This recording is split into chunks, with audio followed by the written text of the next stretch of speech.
salut à tous. On va partir dans le domaine de la santé, dans le domaine du médical, enfin, dans le domaine de... C'est intéressant parce que l'ingénierie médicale, on en parle finalement assez peu, c'est-à-dire on parle des traitements, alors on a eu toute l'affaire Doctolib et tout, donc on a effectivement tout ce qui entoure aussi, et tout ce qui peut aider, on va appeler ça le back-office du cabinet médical, mais l'ingénierie elle-même, système de dépistage, on va voir ça avec Julien Camilleri qui est avec nous. Bonjour. Salut Julien. Merci de nous recevoir. La boîte s'appelle donc Novus, avec 2 U. C'est ça, exactement. Pourquoi il y a 2 U? Ah bah c'est une belle histoire. Alors il faut la faire courte pour qu'on parle ensuite Voilà, il faut que tu fasses. On cherchait un nom qui rappelle l'innovation. Novus en latin, ça veut dire innovation. C'est assez clair. Et comme on voulait sortir du lot et comme je suis fan des emballages de manière générale dans tout ce qui est packaging, on s'est dit qu'un mini logo serait intéressant et donc on se sert beaucoup du double U, d'où le double U. Incroyable. Voilà. Et le double U sert aussi, parce que Novus doit être beaucoup utilisé dans les noms d'entreprise, j'imagine. Ouais. Sert aussi à se démarquer. À se démarquer, notamment sur les moteurs de recherche. Raconte-moi un petit peu, je vois système de... Donc, l'idée c'est que tu regardes un petit peu tout ce qui se fait en termes d'innovation sur maladies cardiovasculaires et respiratoires, c'est ça? Alors, raconte la démarche un petit peu de ce que c'est. Alors notre métier principalement est d'aider le médecin généraliste à valoriser sa pratique et à l'aider à optimiser la prise en charge du patient sur ce qui va être les pathologies qui causent le plus de dégâts en France et en Europe. Quelles sont ces pathologies? C'est extrêmement simple. Maladies cardiovasculaires, maladies respiratoires, syndrome d'apnée du sommeil, maladies auditives, problèmes d'acuité visuelle, j'en passe, et malheureusement des meilleurs. L'idée est simple, consulter le médecin généraliste, voir si effectivement il a des besoins dans certains domaines de dépistage et voir si effectivement on peut faciliter sa pratique, valoriser sa pratique technologiquement et pourquoi pas financièrement. Attends, tu vas trop vite. Le premier truc m'intéresse beaucoup, c'est-à-dire qu'aujourd'hui il existe sur le marché des systèmes qui permettent d'aller beaucoup plus loin en fait que la simple consultation médicale avec le stéthoscope et qui permettent en fait aux généralistes de poser un diagnostic encore plus fin que ce qu'il fait aujourd'hui ou de le poser plus rapidement que ce qu'il fait aujourd'hui? Oui, c'est exactement ça. Je vais prendre l'exemple des maladies cardiovasculaires. Si on prend un appareil classique aujourd'hui qui fonctionne très bien, hein, c'est pas la question, où le médecin généraliste va globalement aujourd'hui ne plus être équipé, voire ne plus l'utiliser quand il est équipé. Quand tu dis appareil classique, c'est un électrocardiographe. Ouais. Voilà, un électrocardiographe. Qui permet d'analyser la fonction cardiovasculaire du patient. Il faut raser les poilus, il faut utiliser du gel, il faut mettre des électrodes, il faut placer des poires. Plus un médecin généraliste qui fait ça. Je ne savais même pas qu'il l'avait fait une fois dans leur époque. Quasiment plus, alors qu'on parle de la première cause de mortalité en France avec un mort toutes les 3 minutes. Aujourd'hui, tout ça avec Novus, ça se résume en un examen qui va durer 10 secondes.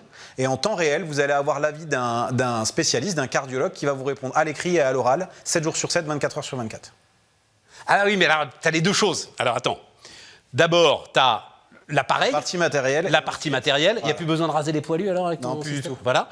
Donc, tu as la partie matérielle, effectivement, et aussi, tu as la synergie avec les spécialistes. Exactement. On est en train de créer une réelle synergie de compétences.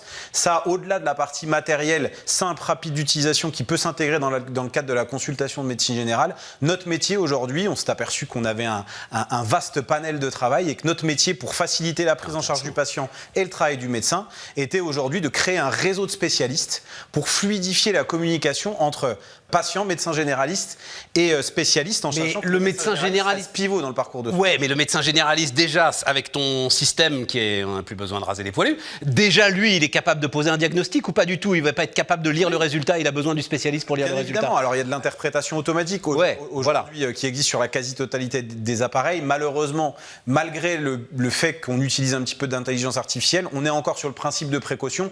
Donc l'appareil va avoir peut-être tendance à voir tout au pire. D'accord. Donc idéalement, on a D'accord, il peut générer des faux positifs. Ouais, ok. De créer un réseau de spécialistes.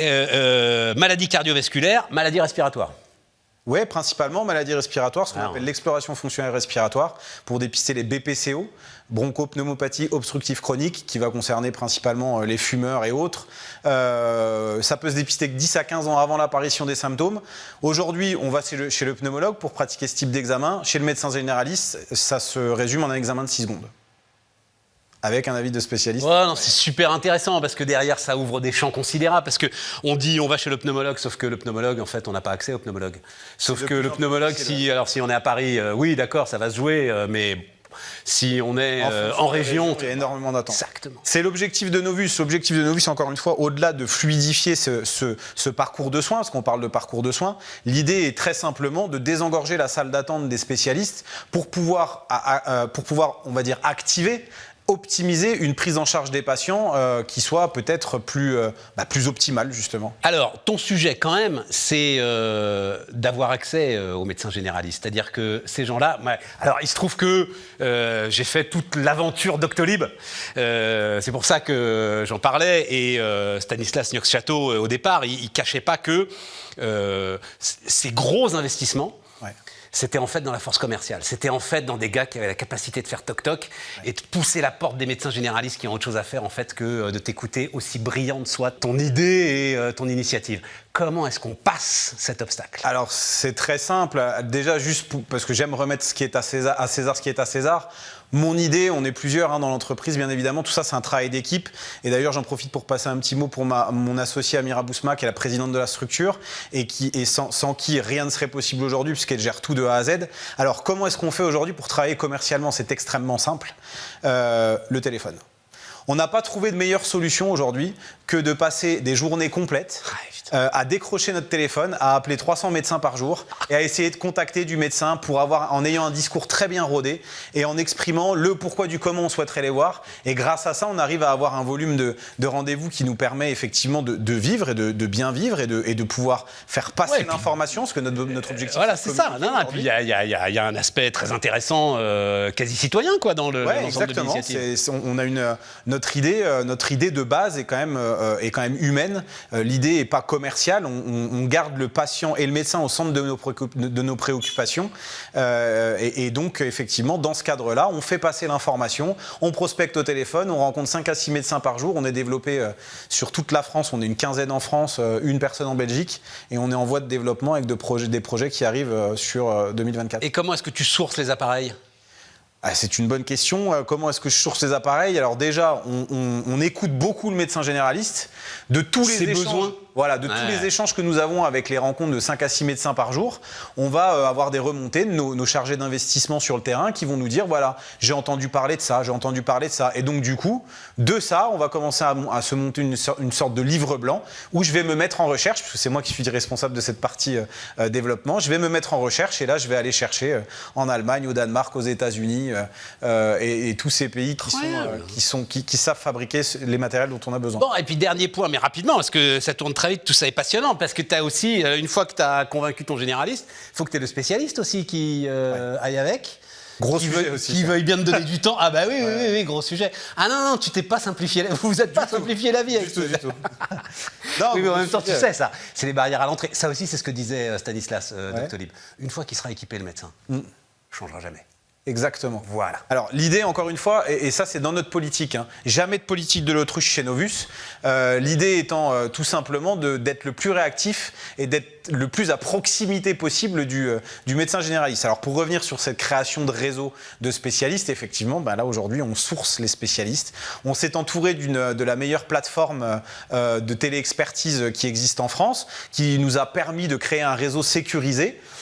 Et donc, dans ce réseau sécurisé, on est en train de recruter des spécialistes en dermatologie, en cardiologie, puisqu'on fait de la dermatologie aussi, j'en ai pas parlé tout à l'heure, mais en cardiologie, en pneumologie, en spécialiste du sommeil, etc., etc. Et pareil, même système, beaucoup de communication sur les réseaux sociaux, beaucoup de téléphones, on achète des fichiers et on téléphone. Et on passe le bon discours. Tu dis France-Belgique. Ouais. C'est déjà un beau marché. C'est un beau marché. On travaille déjà à l'export. On travaille au Maroc, on travaille un peu en Algérie, au Sénégal, en Côte d'Ivoire, où nous sommes en train de rentrer. On est en train de développer les îles aussi, beaucoup dans les dom-toms depuis quelques semaines. Là. Oui, mais parce que là aussi, c'est des problèmes d'accès aux soins, etc. Voilà, il y a un vrai sujet.